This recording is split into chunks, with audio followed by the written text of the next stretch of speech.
Hi, my name is Chef Luciano Del Signore. I'm a chef in metropolitan Detroit. My family comes from Abruzzo, Italy. My mom and dad were both born, raised, and married there. Most of my family still resides there in Abruzzo, Italy, and I'm here to teach you a wonderful dish from Abruzzo called Bucatini all'amatriciana.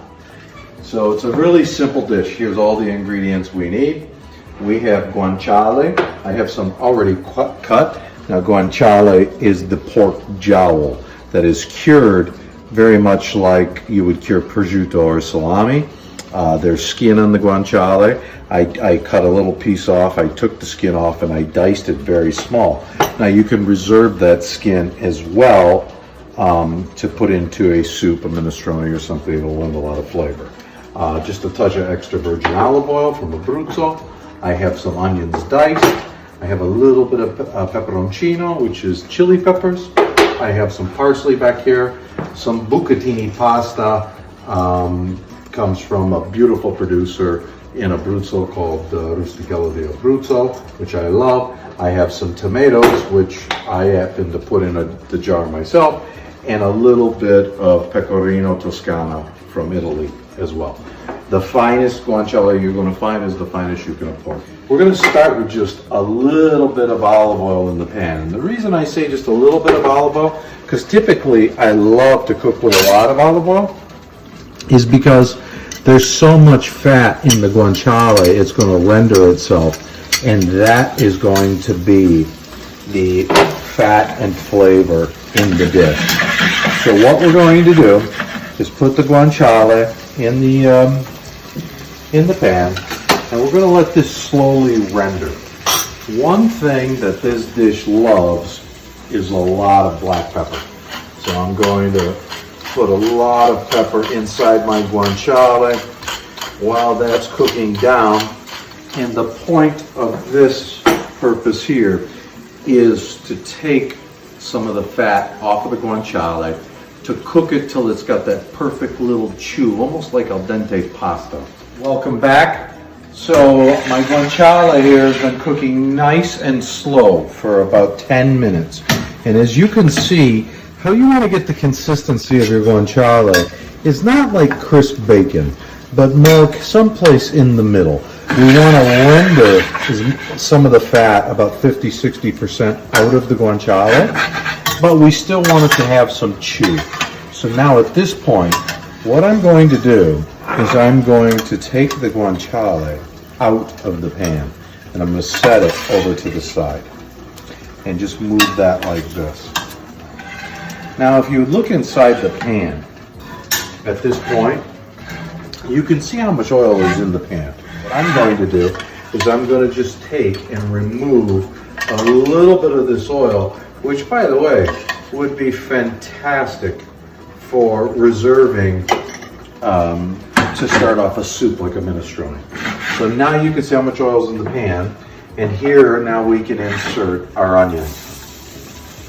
Now the onion, this is one of those dishes, one of those pasta sauce dishes that doesn't require garlic at any time. So we're going to put the onion in the pan and a little bit of peperoncino, because chili pepper is an expander of flavors. It really helps bring the tomatoes and the fat from the guanciale and the onions and the black pepper and then the pecorino we're going to put in come together.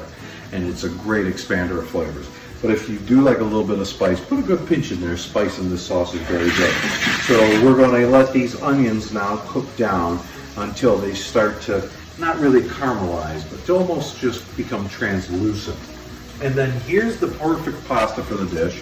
And this is from Abruzzo, Italy. And this is bucatini. So we're going to salt our water.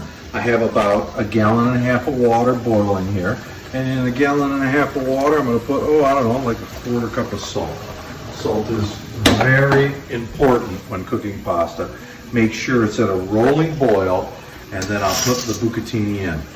Now, this bucatini is slated to cook for about 12 minutes. So while the bucatini is cooking, we'll let our onions cook, and then I'll show you how to finish this sauce. I'll be right back. Okay, we're back after about 5 to 6 minutes of our onions cooking in that beautiful fat from the guanciale. They're just starting to caramelize, but we really don't want to caramelize and get any color out of the onions. You can come take a look at this. And that's what the onions look like now. This is a little bit of dry Abruzzese white wine. I'm going to put just a touch of white wine in the dish. And the white wines are going to really finish cooking off the onions. Now here's a quart of my homemade tomatoes. Canned tomatoes work just fine. And what I'm cooking here, the pasta, is a half a pound of pasta. A half a pound of pasta is perfect for a half a quart of sauce. I'm only feeding 2 people this evening, so I'm going to cook just half and a half a pound. But if you are feeding 4 to 5 or 6 people, you want to use the whole pound of pasta, use 1 whole quart or a 32-ounce can of tomatoes. So at this point, I'm going to put half of my tomatoes inside the pan. And I'm going to season my tomatoes with a little bit of sea salt and a little cracked black pepper. I told you this sauce loves black pepper. So we're going to cover this sauce, and I'm going to let this boil rapidly for the remainder 5 or 6 minutes that the bucatini has to cook.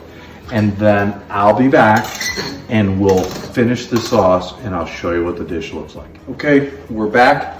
The bucatini has been boiling now for almost 12 minutes, which is perfect. We want to eat our pasta very al dente. That's how Italians love to have their pasta, and that's the healthiest way to have pasta. It's very important to eat pasta al dente. And our sauce, this is a rapid sauce. I've been cooking it kind of hard, covered, and now you can see it. It's perfectly reduced. It's ready for our pasta. And now I'm going to take the bucatini right out from the pasta water, and I'm going to put it right into that sauce.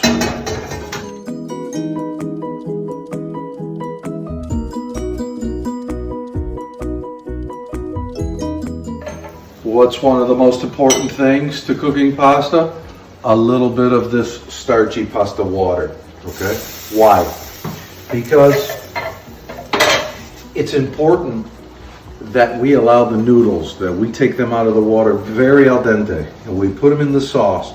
The sauce got thick as we're cooking it, and we thin it back out with some of that starchy water. The starchy water makes it creamy, and it also allows those noodles to now draw in the flavor from the sauce. That's why when you're in Italy, you eat this beautiful dish of pasta. It's got a lot of flavor, but it doesn't have a lot of sauce. It's because we allow our noodles to draw that in. So now we're just going to finish this off with the Pecorino Romano. Gotta have great pecorino from Italy. Our guanciale. Put that right back into the dish. And our chopped parsley. And if you notice, I rough chop the parsley. It's not important to mince it. It's just important that we lend some acidity to the dish. And we're going to let this stir around for just another 10 or 20 seconds. And then I'm going to show you what this looks like. Bucatini alla Montepulciano, proprio italiana, the way it's supposed to be in Abruzzo. And I'm going to quickly just pull that bucatini right out of there. Put it in the bowl. And serve this to my family. I hope you try this recipe and enjoy it. Buon appetito.